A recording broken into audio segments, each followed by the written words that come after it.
এয়া দেখিছে আপোনালোকে গোটেই চাবুৱাৰ ৰাস্তাটো পানী হৈ গ'ল।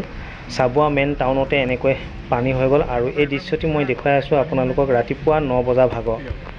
যিহেতু চাবুৱা ৰাস্তা হৈ আজি মই তিনিচুকীয়া গৈ আছোঁ বিশেষ এটা কামত, গতিকে এই দৃশ্যটি দেখা পাই আপোনালোকলৈ ভিডিঅ' কৰি থলোঁ। এতিয়া আপোনালোকৰ মাজলৈ এই ভিডিঅ'টি এৰিলোঁ। এনেকৈ অসুবিধাৰ মাজেৰে বহুত যান বাহন এই পানীখিনি পাৰ হৈ গৈছে, আমিও এতিয়া পাৰ হৈ গৈছোঁ। দেখিছে কিমান পানী হৈ গ'ল, প্ৰায় 300-400 মিটাৰমান পানীয়ে বুৰি আছে গোটেই ৰাস্তাটো। বহুতৰ অসুবিধা হৈছে সেই পানীখিনি পাৰ হৈ আহিবৰ কাৰণে। এতিয়া আমি পানীখিনি পাৰ হৈ আহিলোঁ, এতিয়া গৈ আছোঁ ধুনীয়াকৈ তিনিচুকীয়া। এইখিনিতো অলপ মাজে মাজে পানী আছে আৰু তথাপি বহুত শুকান পালোঁ এতিয়া ৰাস্তাটো। প্ৰায় 300-400 মিটাৰমান পানীয়ে বুৰি থকা ৰাস্তা পাৰ হ'লোঁ আৰু এতিয়া গৈ আছোঁ।